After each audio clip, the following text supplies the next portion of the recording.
Welcome to Dustin's Vinyl. Here's your host, Dustin Chafin.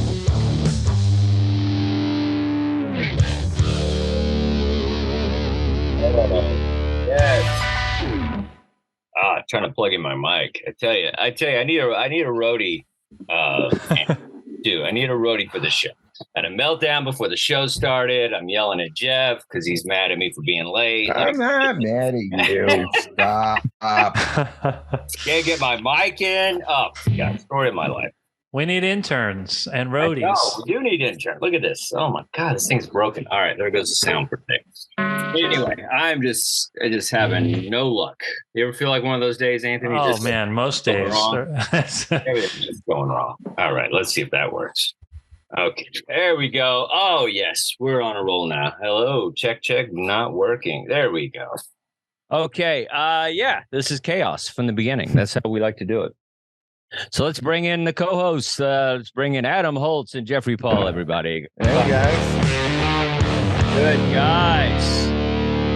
Woo. Sorry about that, Jeff. You just caught me in a wrong mood, you know, when things are going wrong. And you gotta, would it have been the first time? Yeah. Well, you know, you're not the easiest person to get along with, you know? Are you kidding me? It's when you say shit like that. Yeah, well, you know. I'm the easiest guy in the world to get along with. You are not. You're just as much of a diva as I am. Are you kidding me? Really? You're not as bad as me? Come on. No, we're all bad. No way. Get out of here. I've heard what you've called Anthony on the air. We all have problems. And I keep forgetting about that. At least I do it off the air. Yeah. For the most part. Yeah. All right. Man. So anybody get any good digs this week? Anybody find anything good? No? Guys, I'm the only one that collects vinyl? Okay, cool. I did, but I left it in the other room, so we'll talk about it next time. Oh, okay.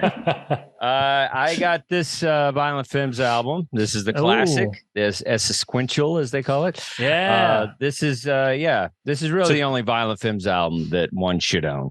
It's a great one. Yeah, it really is. Blister in the Sun, Kiss Off, Promise, all the good stuff is here. Really cool album. And I love that album all the way through. It's like one of those albums, it takes you back to that time in your life, you know, the 90s and all that stuff. It's like, let's see.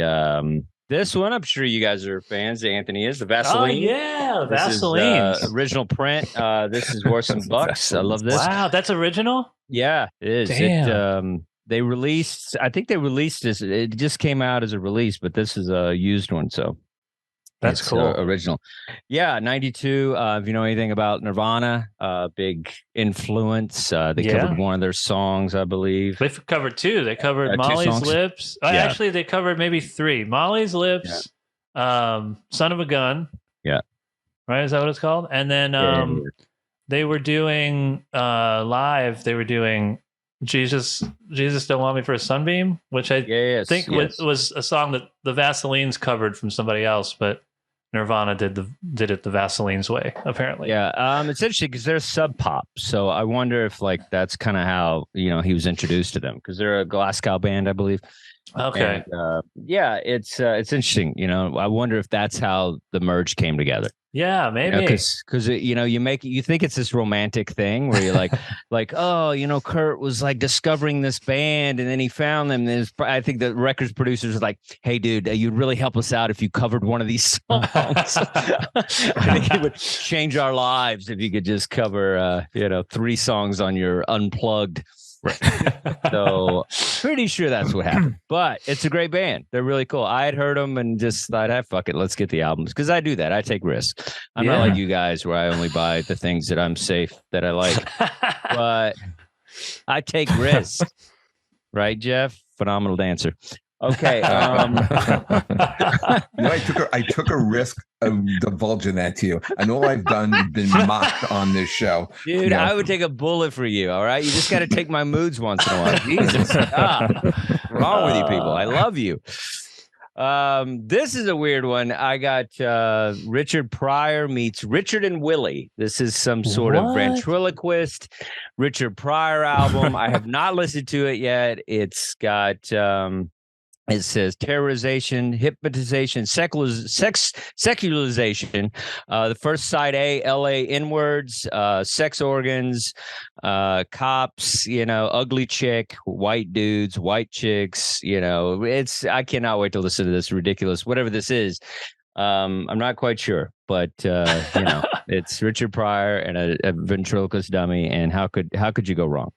And if you know anything about this guy, Willie, Jeff is as old as me, so he knows there was an old black ventriloquist guy, and I think that's the guy. And then he has this puppet. Oh shit! I was wondering if that's the same guy. Yeah, that's the same guy. He was on like all like the game shows and the talk shows and stuff. Yes, Willie and Richard. It's funny to have a ventriloquist act on just a record where you can't see the puppet. You just have to imagine that that's like having doing magic on radio. Yeah. Yeah, it's like somebody going, I'm juggling. I'm really juggling. I'm doing it, guys. You got to see how many balls I got in the air right now. I'm amazing. Yeah, that's the only time juggling where the dropping them is going to be better for radio. Yeah, because you can hear it. Yeah, that's the only time that dropping and juggling is going to be better than actually just continuously juggling. Whoops. Oh boy. Oh, what was that? Whoops. Nothing. Oh boy. You're giving me an idea for an album here. That's a really funny premise, juggling man. album. Very Steve Martin. I like it. Very Steve Martin. Look, guys, I'm doing magic. Is this your card? Her in half. That would be funny. That's very funny. A magic album. Where you're just doing all magic. Yeah. Pick a card. Huh? It's this one. Whoa, how did you do it? I'm not joking. But didn't Harrison Greenbaum do something like that? He does magic, but did he do? Why you gotta ruin it? We're having a good time. Freaking name dropping. He did real magic though. I think he did an album like that. He did? Where he was making fun of it, like a Chips Cooney thing, and it was an album. No, no, he was serious. Well, that's how do you do it? Then how do you know? There's no way you could do a serious magic album. Like, how are you going to do that? Like, is it like, I don't know. I think he might have done a special, but do you think it's an album that you can't see it? The album was called Harrison Greenbaum Live from Madison Square Garden. Wow. And there's elements of magic on it because he does do magic. Well, mine is going to be all magic. Yeah. Well, Jeff, you put a stop to our fun here. Yeah. We were just like, hey. I thought there was too much mirth in the show. Yes, and not no, but. Jeff and I are the worst thing that ever happened to this show. I feel like the show should just be Anthony and Adam, and it would just be smooth. Right? It would be a lot of music that everybody's not into, but still, it would be a good time. You need a fly in the ointment. It'd be a lot of weird. Fly in the ointment. That's going to be my next album title. Fly in the ointment. Yeah, it's going to be magical and fly in the ointment. Magical flying ointment tour. I like it. This show is wild. It's wild, and probably the worst topic I picked because we had to listen to all these horrible albums. Oh my god! Even the ones that are good, like 4 songs in, you're like, oh, that's why it's on the list. Yeah. Every album had one. Every album had one. Like, it'd be awesome, and then like, oh, I think this section should be called "Hey, keyboards are cool." Right. I feel like the keyboards ruined a lot of good artists on this list. But Adam, so do you have the actual the title of this article? What was it? The 50 worst albums? Yeah, so it's Rolling Stone's 50 genuinely horrible albums by brilliant artists. Wow. Yeah. I had such a love-hate with this whole list because I feel like it's important for, I don't have to tell this, group of comedians hear this, but I feel like it's important to have a bad set to have a good set. You know what I mean? Like, I feel like it's important to have like a bad album to have a good album. And I think, like, because a lot of these, first of all, a lot of it is in the 80s, which I always say how bad the 80s were for music sometimes because of the drugs and because everybody felt like they had to change their sound because the hard rock of the 70s was kind of like passe to a lot of people and all that stuff. And so I felt like you know, a lot of this music was just experimental and trying to have a new sound and be young, and, you know, and then the drugs on top of it just didn't create a lot of good music. So even, just some really good artists. And then I thought, because I remember thinking like some of these albums were good. I remember the David Bowie album that was on there. I remember that was a big tour, and I bought the 45. Was it Spider? What was the name of that? Last Spider. Last Spider. Yeah. That was a good album. I saw the tour. I tried to listen to some of it, and then I was like, I wouldn't say great. I mean, when you say great, I think you're not going to say great in the same breath that you would say, some of your all-time favorite, albums. You know what I mean? It's, maybe, yeah. I think it's more memorable. I think there are songs that clearly stood out on that Bowie album. I think there are songs that stand out on these albums that we picked. Yeah, there are songs, but but then you have to take things in consideration. Like the album I picked, nobody's going to like, but the reason I picked it was this is the Doors album. And what's funny about it, not funny, but crazy about it, they just lost their lead singer, Jim Morrison, who is the Doors. And there's something funny about, like, it's kind of like there's a freedom, I think, when you work with somebody who's like a drug addict or an asshole or something. And I feel like you could tell that this album is about like, oh, we finally get to do what we want to do. You know what I mean? We don't have to wait for the guy to show up, or God knows what they had to deal with Jim Morrison. And this album, let's see, what is the name of this? Geez, I have lost Full Circle. Full Circle. There it is. Full Circle. I feel like Full Circle is 1972. This is an album that, they had done some of these songs with Jim Morrison. They had planned on him recording it with them. Their last album was LA Woman, which is a very big hit.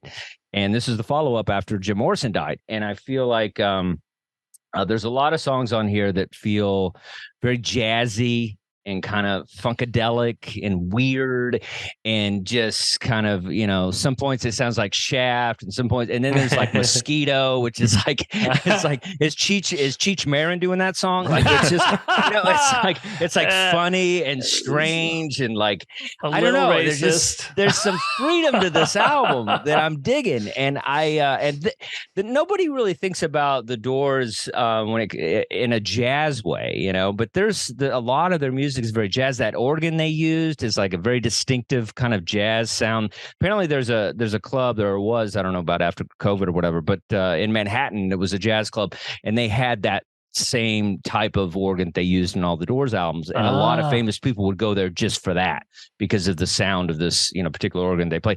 So anyway, if you catch some of the songs, you're going to get some Doors sound. There's a lot of like, I'm trying to pull up my thing here. I feel like there's a lot of Doors sound to it, but then there's some awfulness to it as well. Rockin' is really bad, and there's some bad songs, but I don't know. I like the idea of a band carrying on, a band that's like, what, we're gonna do this with or without him. We have one more year on our contract, or whatever the situation was. And I don't know. I just think there's something kind of weird and fun, because a lot of the Doors work. One of the best frontmen of all time, for sure, Jim Morrison. But I feel like that music is really kind of haunting and great on a lot of those Doors albums. And I don't feel the band ever got enough credit. And so this is all band, and then realizing, well, that's still not enough. You need sometimes you need a lead singer to kind of come in. But yeah, so anyway, I thought it was a goofy one and a weird one. And Anthony, what do you think about this? All right. So I'm going to start this by, I don't know if you know, I'm not a huge Doors fan. Yeah, neither's Jeff. So that's why I picked it. Yeah. Right. So for me, and actually, I didn't even know going into this that the Doors ever did albums without Jim Morrison. So I put on the first song. Yeah. And I was like, oh, this is kind of cool. What is it? Something about dancing? Get Up and Dance. Get Up and Dance. And I was like, oh, this is kind of cool. And it to me sounded like Jim Morrison at first. And so then I pulled up like the Wikipedia, and I was like, oh, this is like one of the other guys. It's like the guitar player and the keyboard player started singing. I don't know which guy this was, but I liked that song. It's a little silly, but it's fun. It was like a more fun Doors. And the two singers, one of them kind of sounds like Ringo, and then the other guy sounds a little bit like discount Jim Morrison. Yeah. And there was some stuff on there that I liked. Even the Mosquito song I thought was kind of fun. It was a little racist, but it reminded me a little bit of like Harry Nilsson, the Coconut song almost. Oh yeah, you know, where he's like they're doing that accent that they shouldn't be doing, and it's just a little. But I liked how weird they got. I think that it was a little long-winded. Every song felt like it was over 5 minutes long, but it's kind of cool. Just them sounding like they're having a good time. I thought it was good. I'd probably listen to this before I listen to any other Doors album, to be honest. Maybe like a essential collection, like definitive Doors maybe is better, but any old Doors album all the way through, I'd probably listen to this instead. Yeah, I guess you guys never went on a bender with a girl that was really into the Doors, so because that'll make you like the Doors a little bit more. Okay. And I thought the movie was great, and I thought Val Kilmer did an amazing job. And so I went to a Doors stage where I liked Doors, and I still like a lot of the songs. And you know, Riders in the Storm, I think that's a great kind of sexy song and fun. I don't know. I could see why one wouldn't like the Doors, because you're kind of a tight, punk pop guy, so I could see where that gets a little too drawn out. A little bit. And but Jeff they have some okay songs. I just don't like their albums all the way through. Yeah. Well, I mean, there's some good ones. LA Woman is Lover great. Madly is a good song. I just don't go crazy about it. Yeah. People Are Strange. That's a great song. So, I mean, Jeff, has always kind of talked about he doesn't like the Doors and Fleetwood Mac and a lot of these guys. And so what is it about, before you talk about this horrific album, what do you, Jeff, what do you not like about the Doors? What is it that makes you say, I'm turned off to what arguably people would say one of the top 50, rock bands of all time? Like what makes you hate them? Or dislike? I don't like about them is I think they're very drawn out. I think they're a little boring. I think everything takes forever to get to. There's one or two songs I can kind of like tolerate, but I just don't they don't write songs that catch me. They don't have great hooks in their songs. Yeah. Maybe there are one or two songs that you can say that. Yeah, there is. But generally listen to a whole album, I can't take it. And I got to tell you, man, I'm listening to this fucking album and I am getting angry. Wow. And it didn't take long for me to get into it. Got to the third song, Verdak. I don't even know if I'm saying it right. Vertilac, I don't know what that Vertilac, like a Cadillac. I don't know what that is, but it's four. I'm looking here. It says 4 minutes and 40 seconds. It felt like the other way. It sounded like 40 minutes and 5 seconds. Okay. I hated Mosquito. Wow. I think the only song that I could get through may have been Good Rocking. Okay. But one song I hated. Hilarious. Yeah. I don't even remember it. It all kind of bleeds together. Another one was at the end. The Peking King and the New York Queen. Oh yeah. Fuck I thought that was okay. Song, man. I hated this album. I hated this. And then I looked, was this the album that you said was good? That should have been absolutely. No, I gotta say, I'm going to ruin the surprise here. Yeah. I go the other way. I thought the other album that you picked was a million times better than this. A million times better. Well, you got to think about the situation. Like, you're not giving it into like, well, first of all, I mean, are you into jazz flautist Charlie Lloyd? Because he's pretty great and he does a lot of solo work on this. It really depends where your head's at with this album. If you're into jazz and like kind of, some different things, then yeah, you're going to be into it. If you're looking for straight rock, this is not that album. And it's also not an album that's supposed to be great. It's still better than Chinese Democracy. That's why you put it against one of the all-time worst albums. Like, how is that not on the list? But there's no excuse for that. No. That should have been on the lead list. Singer. Yeah, they had their lead singer, and they had like three of the greatest guitar players of all time. Else in the band, though. there's no excuse. They still had all the money could buy when it comes to like, I mean, come on, dude. The like musicians were great for money at this point. They had Brain, I think, playing drums on at least some of the tracks. They had Buckethead. There's no Slash on this. They had Bumblefoot, I think. Yeah, but that's not Here's the Guns N' atrocity. Roses. Here's the atrocity. That album was not on this list. It should have been number one. Yeah, it should have been up there. Yeah, especially some of the albums that are on this list because of the hype alone. 13 years of talking about it and promoting it, and then it comes out and it's awful. Yeah. These other out, the Doors only took like a year to put this one out. Here's the kicker. There's also like 20 songs that weren't on the album, and there's a bootleg going around. And there's a guy that like sold it. I was reading an article about it, and he's like, it sells all these like bad bootleg Democracy songs to people. Yeah. Because I heard that they wrote like 300 songs. Yeah. But I'm sure they didn't record all 300 in a studio. Yeah. But that's the thing. It's like you work so hard on something. It's almost like it's too much work. It's like when you concentrate too much on your set and then you go up on stage and it's too much. Like you need to be loose in this, anyway. Do you know who sang background on this album? On this album? Yeah, Huey Lewis. Did he? On this no, jazz I'm just making album? that up. That would have made this worse. You don't like Huey Lewis? No. And the News? You don't like the News? They're okay. I think they're a perfect pop band. I think if you like, they were, come on. I think they did what they were supposed to do. I mean, it's like, they're like a not as good Cars, but they're still solid. It's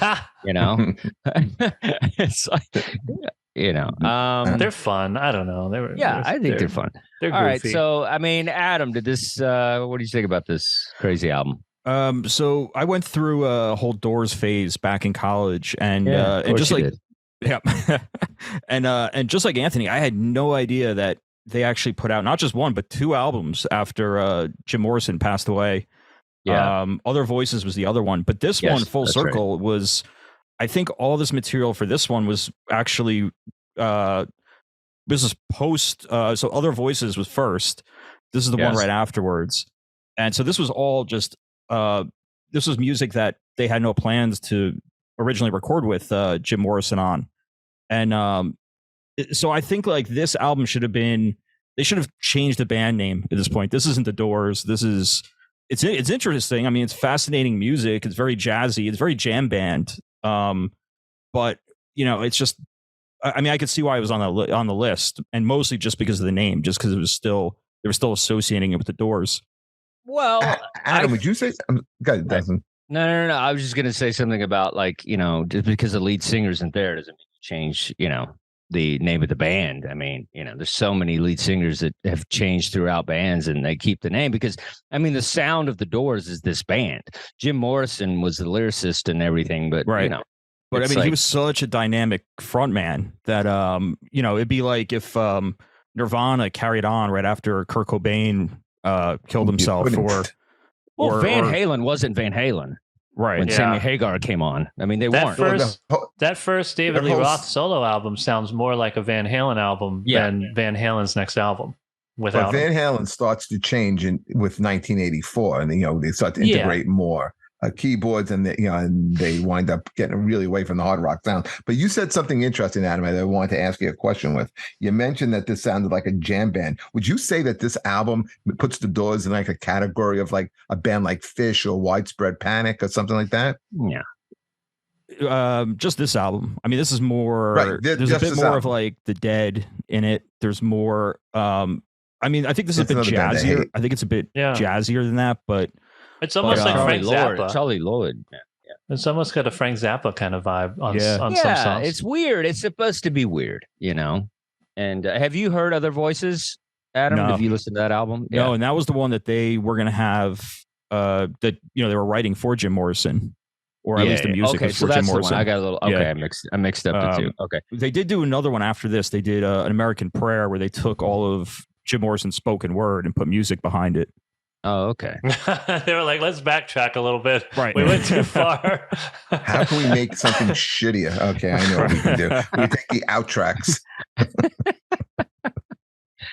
Very cool. All right. So that's one album that I think is just interesting enough to not be on the list. And the fact that democracy is not on there, Chinese democracy.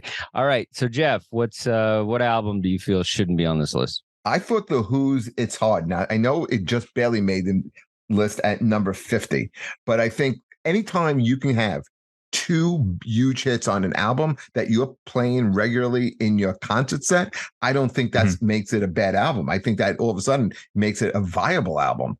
And the two hits off of It's Hard was Athena, which was in New York, was something that was used on a lot of radio station promos. And then something that's been on everything as a promo is a phenomenal song in Eminem's Front. Yep. It's such a good song, and it's such a great bass line. I mean, really enhances in Twistle. And what's great about it is it's a Townsend sing instead of Daltrey. Daltrey does enhance it a little bit. He'll sing like the background, but it's such a good album. And there's a couple of other really good songs on it. But I thought It's Hard did not deserve to be on that list. It wasn't that bad. What do you think? Like, besides Rolling Stone missing the mark, what do you think? Why would people pick this album as being not as good as some of the others? Because after a while, it's like I was listening to certain songs will come in on it, and you like it doesn't have the impact that the other early albums have, obviously. Okay, it's not Who's Next. It's not Who by Numbers. It's not a classic album, but it's not an awful album, which I think the list implies. I think there's a couple of things that are awful about it. Is I think the album cover is trash. It's not, really, it looks very hack. I mean, when did this come out? 86, 80, what 82? I think it's earlier. 82. Yeah. I think it's a terrible album cover. I think the whole album kind of feels a little rushed in it. But again, none of these albums are the bands on the list best album by far. But it's not that this is not terrible. It's not a terrible A Man album. Is a Man is pretty bad. I felt it wasn't such a great, whatever. But whatever. I think the album I just presented, I really have no clout on any of this. But Cry If You Want, I thought that was decent. Eminem's Front, Eminem's Front is great, and it's always been, ever since it came out, was always in there. It was always in their set list. This is the second album that they did without Kenny Jones, with Kenny Jones, right after Keith Moon died. And it may be their last album with Kenny Jones too. I think it was their last album until the early 2000s. Right, and then who won? I think Ringo's son winds up playing on the future albums. Zach Starkey. Yeah, what did you think about this album, Anthony? I thought it was pretty mediocre. I don't think it's a terrible album, but it, like you said, it doesn't have the impact. It might be the worst Who album, but the worst. I don't know. It's not great, but it's not laughable either. It feels just like a lazy Who album. Yeah, they're like, whatever. The Who phones it in is what it should have been called. I think this entire list is that, right? but I don't think it was good. But I don't think it was a terrible album. I just don't think it was that great. But Ann, how can you write two really good songs like Athena and Eminem's Front, and then everything else is shit? Is it? Well, maybe they wrote those first. They might have been like, we need an album to go with these two singles that we have. That happens all the time. The two albums that I picked both had similar problems. Was that they were both albums that would do to the record company. Yeah. It was rushed. And also, when you look at albums, I think in the early 80s, like a band like The Who, right? Okay. So The Who was always like, guitar, hard rock band with implements of really like psychedelic keyboards. Then you get to the 80s and you have all these A&R guys in your head. We need keyboards. We need those electronic drum sounds. This is the sound of the future. You need all this. So bands now have to change the way they do the music. Yeah, I mean, I think Suits had a lot more to say in the 80s as opposed to now is great because they don't really go through all that stuff now when they make music. You don't need a record company anymore. Now nobody makes money. It's perfect. And I gotta say, you get better music and less money, Yeah. And I knew it firsthand because when it was in the 80s, but it was the later part of the 80s where, I was working for the record company and I saw what was going on in A&R. I was in on that. Were you a suit guy? I was, because I was the go-between between the artists and the accounting department in the A&R. How do you dance in a suit? Very well. Is it hard? Almost one would say phenomenally. Phenomenally. That's so funny. You should do a sketch called 80s record producer guy. That'd be really funny. Adam, did you ever talk about this?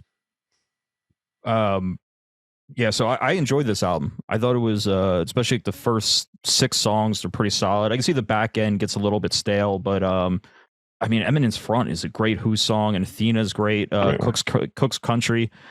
Good one. I don't really know. I don't really know why this ended up on the list, but I would actually. I'd go out and buy this on vinyl. This album. Whoa, you would buy it? Okay. Wow. I would. I buy it on 8-track. Okay, so all right, Adam, what's your album? All right, so I went with 86. I went with Billy Joel, The Bridge. And this one, just like the Who album, this is number 49 on the list. And this, and like the Who album too, this had a bunch of hits on it. This had so you're defending this album? I'm yeah. Yep. Oh, okay. Defending this one, yeah.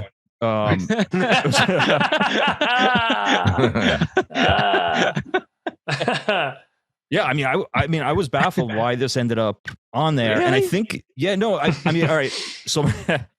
So first off, I could see where you have that very 80s sound to start off the album with "Running on Ice," but "Running on Ice" is pretty much Billy Joel's stab at a Police song. This song sounds exactly like a cross between "Message in a Bottle" and "Canary in a Coal Mine." It's not bad. It's a very 80s song. Yeah. But then it comes down to 2 pretty big hits right after that. "This Is the Time" and "A Matter of Trust." And "Matter of Trust" is a great Billy Joel song. Outside of that, you have "Modern Woman," which was a hit that was in Ruthless People. There was "Baby Grand," which kind of at that point of the album, you go into more Billy Joel's collaborations. That one was with Ray Charles. Great song. "Big Man on Mulberry Street," which sounds more like early Billy Joel. It's kind of jazzy. "Temptation," "Code of Silence" with Cyndi Lauper, and then "Getting Closer" with Steve Winwood. And I don't know. I didn't think there was any song that really was awful on this album. It's not his best album, but I don't think. Yeah. I even watched the documentary on this, which is called "Building the Bridge." It was just an EPK from the label, and he talks about all the songs. And what's interesting in the Rolling Stone, when they put it on the list, and they said that Billy Joel kind of disavowed this album in the 2000s. But when you go and you watch this documentary, he's pretty passionate about it. And I don't know, just it seems in complete contrast to what he talks about later on with this album. I think, the only thing I figure is that there is that very 80s sounds, the synthesizers "Running on Ice" on "This Is the Time" and "Modern Woman." But outside of that, all the rest of the songs are, they sound, very much like Billy Joel. And at this point too, it's, he's kind of at the zenith of his career. He just had, he had 3 concept albums in a row that were huge hits. He had "Innocent Man," and he had the Greatest Hits 1 and 2 that came out right before this. But you know what? You could say he phoned it in a bit. Maybe it's not, it's not his best work, but it's pretty enjoyable and entertaining.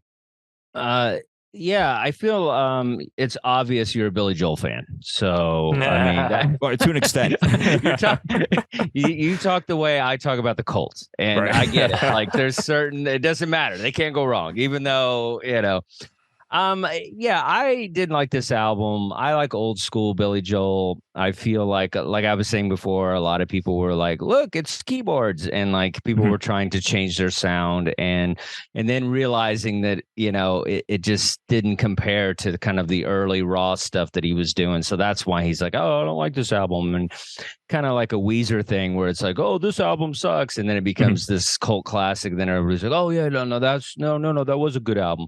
So I could see that happening. I mean, the Ray Charles song is great because it's him and Ray Charles. I mean, you're not going to go wrong with that. I think it's great. And then the Ruthless People song, I mean, that was everywhere. So it was definitely in the pop culture of everything. But yeah, and I appreciate these guys trying to do something different, but it really is about a lot of these guys. It's about not like, even with the Who album, it's like, let's be young, let's be in what's happening. And in the 80s was a terrible time to be in the what's happening. Whereas I felt even 2000 was better if people were taking risk and doing kind of the sound of what was happening. It was a better idea than doing what was new in the 80s. And so, yeah, I mean, I want classical Billy Joel. If I'm going to listen to him, I don't know if I want that keyboard stuff, that, Casio shit. So that's my opinion. Anthony, what do you think? I don't like any Billy Joel all that much. So this was not really any worse than anything else he's done. I don't know about that, dude. He's got some good classic songs, dude. The early stuff is fantastic. The 70s stuff. Some of the stuff on The Stranger, I don't mind. That's when he was trying to be Paul McCartney, I liked him. Paul McCartney and Elton John. But this stuff, I could take it or leave it. I was reading about the what he said about this. He said it felt rushed. He didn't really want to be there. I think he just had a kid. He just married Christy Brinkley too. So I don't think any of us would want to be there. Yeah, so that's what he said about it. It was kind of rushed. He phoned it in. He didn't really want to be making an album, but the record label wanted an album. Yeah, you just can't get over the fact that he fired his drummer. So, did you watch the documentary? What a dick! I did. He got rid of all those guys. Yeah, they all made up. All right, Jeff, talk to me. I like, it's not his best album by far, but I mean, A Matter of Trust is such a big song. It's like he opens up with two songs. He switches off between My Life and Matter of Trust. That's how big of a song this is to him. I think, even though I don't like Modern Woman, it was a hit. Big Man of Mulberry Street was a big hit for him. Baby Grand was.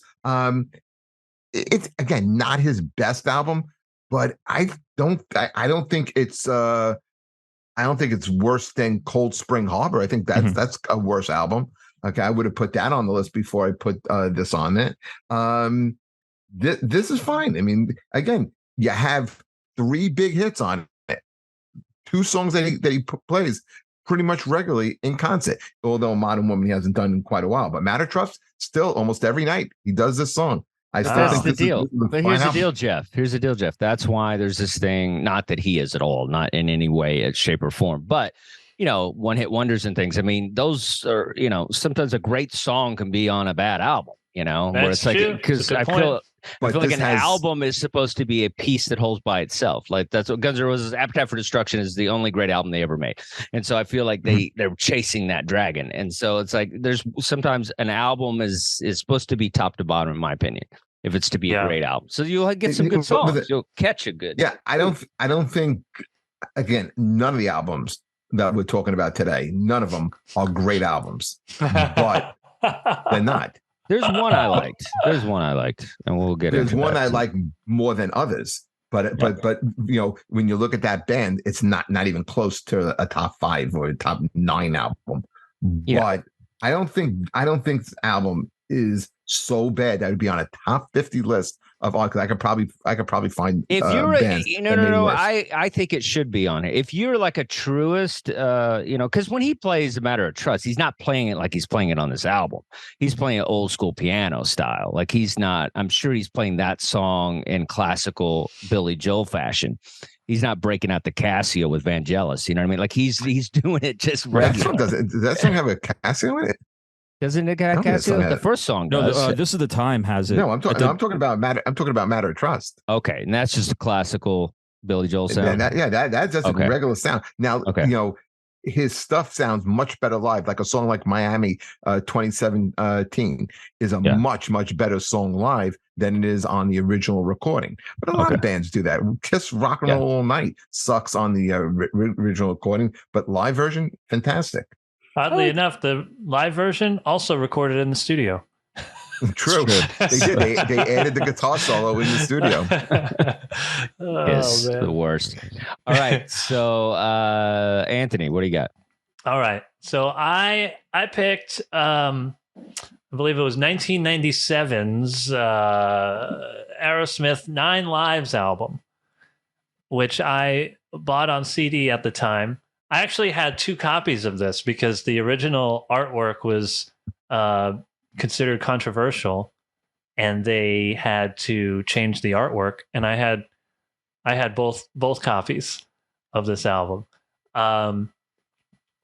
I thought that it was going to be worth money. I think it's not worth anything. The original artwork, but this album, it had some songs that to me felt like pretty classic Aerosmith songs. You got Pink on there, which was a huge hit.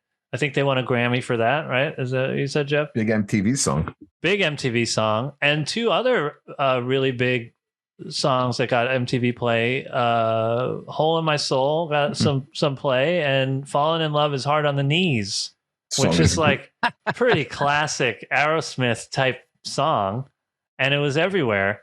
I thought I liked it. I remember liking it when it came out. I re-listened. I hadn't listened to it in a long time. Not their best album all the way through. There's some weird stuff, like I think it's the song called The Farm. I was listening to it. I was like, oh yeah, they're trying to rewrite I Am the Walrus with this one. How about Taste of India? That was pretty bad.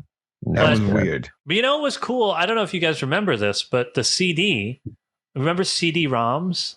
Mm-hmm. So this album had a CD-ROM thing on it. So when you put it in your computer, it had a little a game, and the game was essentially Guitar Hero. You could play along with, like, using your keyboard. You could play along with a handful of the songs on the album, and that was like almost 10 years ahead of its time from when Guitar Hero was like the biggest thing in the world. So not their best album, but it had some really big hits, and they were pretty cutting edge with some of the multimedia stuff they were doing. I think it's fine. Anything that you want out of Aerosmith, you're going to get on this album. They give you a couple of rockers, they give you a couple of ballads, they give you those goofy kind of lyrics, innuendos. It's all there. Yeah, a couple of things surprised me in life. One of them is Jeff's love for Broadway musicals. Love Broadway musicals. And the fact that Anthony likes Aerosmith. It just, it really throws me for a loop having you actually, because some of these bands that we like, you're like shitting on, and we're like, dude, really? Now I'm going to be like, yeah, but you like Aerosmith. That's going to be my go-to now. You don't like Aerosmith? I do like, Toys in the Attic you bought me. I like the old stuff. I feel like this album is the blueprint for all the cheesy stuff they did here on after. I mean, the Armageddon soundtrack and everything. It feels like it's the blueprint is here with the sound that's going to make them a shitload of money. Yeah. And so they're working with songwriters on a lot of these songs. Glenn Ballard, who I think is the guy that worked with Alanis Morissette on Jagged Little Pill. Yeah. I mean, it's manufactured Aerosmith at this point. And I feel like this album is the beginnings of all of that. And Sweet Emotion is one of the, I'd say, top 10 rock songs of all time. Yeah. And I mean, they have that talent. But, it's like, whenever you start an album with actual cat noise, you're going to kind of, it's kind of hard for me to kind of lock in, That was a little, I had an album called Cats Using Toilets. I put that at the end of the album. But you're a silly comedian guy. Like, this is a real rock band of an era. That was a little goofy. It's a real rock band that's, But they experimented a lot, and I appreciated that they were experimenting on this album. Yeah, I guess experimenting, drugs, whatever. I don't know, but it's it's pretty good and pretty bad at the same time. Hole in Your Soul was bad. Taste of India is bad. One song that I like was Something Gotta Give is nice and bluesy. So, and I like bluesy Aerosmith, you know. It's so whenever they have something that's a little, because they have the talent, the most talented band ever. It's just like when you know. How did you feel about when they did that Honkin' on Bobo album, which was like all blues standards? It was good. I mean, you know, I'm not crazy about a band just locking into one thing, but their sound is like that. They're like Rolling Stones came from that. So yeah. You know, and they're a version of the Stones. And so, you know, they all come from that stuff. But yeah, I think it's it's decent. I don't like too much of it. I like a little bit of it. I would have put that on this list. Yeah, that Honkin' on Bobo album. Yeah, that's a little much, but I like it when they're just, you know, a little tad of this, a little bit of that, a little bit of this, you know. So anyway, but yeah, the ballad stuff, I'm just over it, you know. The Falling in Love, the Hard is that's the that was a rock. That was a Hole in the Soul. Hole in the Soul is the ballad. Yeah, that's the ballad. Like that. Yeah, but yeah, Adam, what do you think? I mean, I thought the album was fine. I'm trying to figure out, I'm actually going back to the Rolling Stone article to see why they thought this was really bad. And mostly it just says it's just chaotic sessions for it. And yeah, it seems like they recorded it twice pretty much. Yeah. With two different producers, once in Miami, once in New York City. I don't even think the drummer was there for the original sessions. So it seems like they were... it seemed pretty chaotic the way they did it. And it just seems like a lot of this is, well, it wasn't Get a Grip. I mean, Get a Grip is a fantastic album. But you know, I thought this was still pretty good. I mean, you know, Fallen in Love was all over MTV at the time. Pink was everywhere. I actually liked Hole in My Soul, even though it's more of a ballad. And I think you're right. I think, yeah, that definitely kind of forms the template for what was the Armageddon song? Don't Want to Miss a Thing. Yeah. Which they didn't write at all, I believe. I think it was all just someone else. It's like and that Desmond Child. I don't know, but these songs were like that, but they were working with songwriters. The Armageddon song that was like handed to them. Yeah. So yeah. Take us home, Jeff. How'd you feel about this album? Well. This song again, there's, I think Aerosmith is arguably the greatest American rock band. Wow. Okay. Pretty bold. I'm going to say pretty bold. Yeah. I'm trying to think, you know, who else you put in that conversation? And you put in the Eagles, you put in Metallica. Anthony, you're putting the Eagles in there, right? I'm putting the in the top 3 spots. But we're talking about bands that are revered. We're talking about bands that okay. Okay, all right. just trying to get, but okay, you can't. So with that, go ahead. With that said, with Aerosmith, I remember when Pink came out, it wasn't my favorite song because it does start off a new era of Aerosmith that I'm not going to really like that much. I'm with Dustin where 70s Aerosmith, Sweet Emotions, insane, Draw the Line. I even think an album like Night in the Ruts is a better album than this. But I freaking love Falling in Love is Hard on the Knees. I think it is quintessential Aerosmith. I think they don't take themselves too seriously. I love like the humor in their songs. And also, I mean, when you listen to this album and it's not great. It's not great music. Okay. But it just shows you how insanely talented that Steven Tyler is. He is a phenomenal frontman. He is great. He can take a crappy song and really bring it up a notch or two. He's selling it.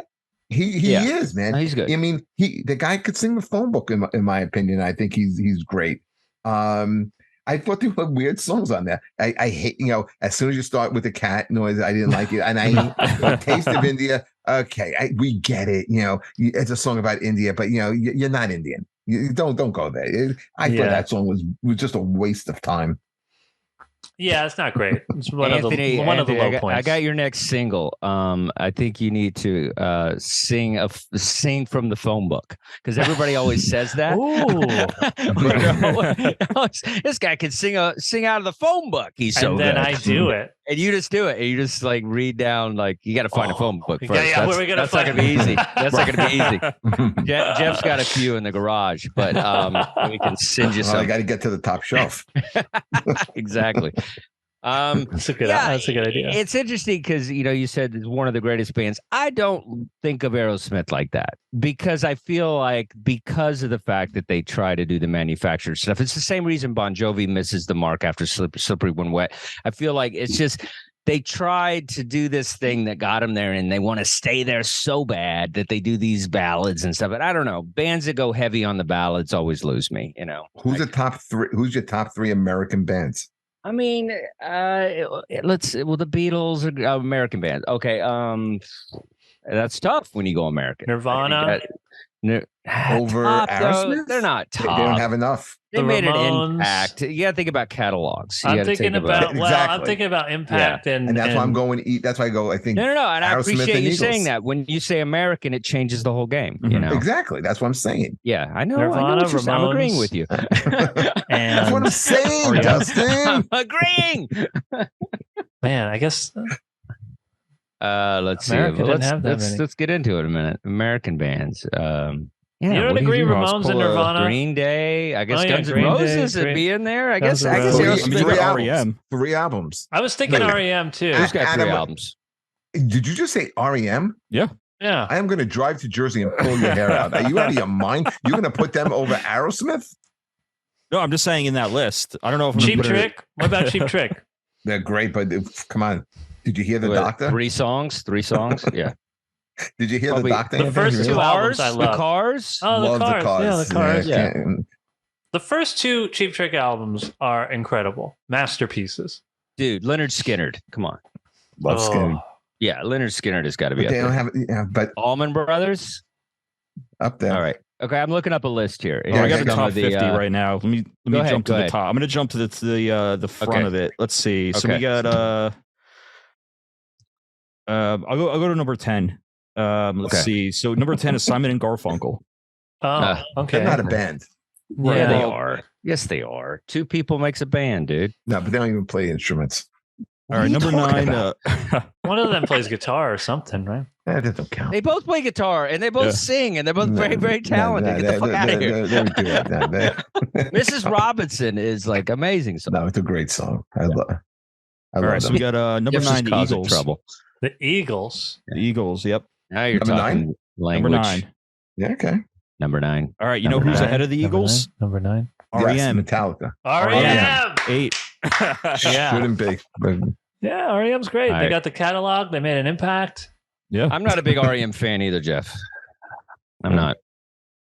Yeah, their early stuff is great, but I'm that guy. I like their early stuff, but I do. There's a couple of songs. I think Document to Monster. Great albums. Yeah, after Monster just drops off. Yeah, Fall on Me was a great song. I mean, they were okay. End of the World. I bashed my head to the wall. I hate that song. Oh, you hate it. I love that song. Of course you do. Of course. All right, what else you got? All right, so we got the Talking Heads at 7. Oh yeah, Talking Heads. Not a band people talk about enough, but I was at a wedding recently, and it was a great wedding. Jeff Ross gave like the best man speech, like a thing, and then the band. You're thinking Jeff Ross speech, it's going to be like an actual person. It was a Talking Heads tribute band. Was the wedding entertainment? It was just the weird. He's got the suit on and everything, and he's like the big shoulder pads. And but I didn't realize how many hits they had. Like they had some pretty good songs. Like you kind of set on them because they were so weird. But I thought that's a talented band, man. Yeah, I think Road to Nowhere is a great song. Yeah, they're a talented band. You just don't think to listen to them, but they're great. Anyway, go ahead. Sorry. All right, so we got number 6, The Doors. Okay. Oh. All right, I agree. I mean, come on, dude, that's impact. I understand. If you can't say Nirvana and not say The Doors, I mean, talk about a fucking band that shook it up, bro. They just they pissed off Ed Sullivan. He got arrested. Come on, when your lead singer's getting arrested every fourth show, that's pretty. They did some cool stuff. I understand why they're there. I just don't. Yeah. They're not my number 6. Like the music. They're not my number 6. So with that, then Manson should have made it bigger. Who should have? Charles Manson should have made it big. He made it pretty big, bro. I don't know if you know how big he made it. Yeah. I don't think you're bigger than him. Oh, I know a band that we're missing on there. Well, let's see. We still got 5 to go. Let's see. Let him go first. Let him go first, and then you could say your band. Go ahead, Adam. All right. So now we got number 5, Aerosmith. Okay. Oh, number 5. That's pretty good. That's good. Okay, but I think the band I'm thinking of got to be number 1 then. If Aerosmith is not it. Keep going, Adam. All right, so number 4, Creedence Clearwater Revival. Oh, okay. Great. Talk about the catalog. Great band. Yeah. Great catalog. Great catalog. They wrote so many hits that as a kid, I thought it was all. I didn't realize it was one band with all of those hits. Yeah. I thought it was like a bunch of different. I didn't know who it was. Yeah. They were great. Yeah. Okay. Yeah. All right. So number 3, Van Halen. Van Halen. Yes. Okay. Yeah. Definitely. Okay. That's not the band I'm thinking of. I can't believe you didn't think of that, Jeff. All right. What do you got? All right. Number 2, Tom Petty and the Heartbreakers. I like Tom Petty. Can I guess the number 1 band? They deserve to be up. They're great. It has to be. Nirvana. No, it has to be the Beach Boys. Yep, you're right. The Beach Boys. Yeah, I'm surprised. The Strokes, Nirvana. Strokes, come on. They had an impact in the early 2000s, or the White Stripes. Actually, the White Stripes. White Stripes. Yeah, I mean, this is the top 50 number. So Nirvana is number 14 on this list. Okay, that's about right. They made the top 20. What about the Ramones? 15. Okay, and then Metallica at 16. Oh yeah, Metallica. Right. Yeah. Deserve it. Oh, and then Guns N' Roses 17. Yeah, that's about right. Is Kiss on that list at all? No. Top 50. They might be number 50. The Cars at 21. Absolutely. Great band. Kiss is 25. All the ones that I named. Huh? Kiss 25. Kiss 25. Top 25. That's about right. That's about right. Who's number 50? So number 50 Anthony is it's actually one of Anthony's favorite bands, Foo Fighters. Weezer. Foo Fighters. I forgot about that. That's where they deserve to be. I love 50. Them. They haven't put out a good album 50. In over 10 years, but I still love their early stuff. No, I see why. Yeah, they're your cult. I get it. We all have our bands. You know. Is there anyone on there that's kind of like you kind of saying, "Wow, that's kind of like a weird choice. Shouldn't be on that list." Well, we got the Flaming Lips at 49. I'm so the Flaming Lips are ahead of Foo Fighters. Flaming Lips. It's a good band, though. They're a good band. Another one that you just don't think to listen to, but when you hear a song, you're like, "Oh, they're talented." Yeah. We got the Pixies at 44.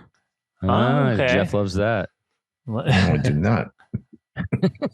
I love the Pixies. All right, we better wrap it up. Jeff starts yelling at me. All right, everybody. Thank you for listening to Dustin's Vinyl and watching us on YouTube. And we'll have some more clips coming for you. And keep in support all the record stores and vinyl. Thank you. Take us away, Anthony. All right. Oh, and next week. Sorry. Next week. We'll do the list of the albums that should be on this list of the worst albums. So we'll do that next week. All right, everybody. Thank you. Good night. Good night.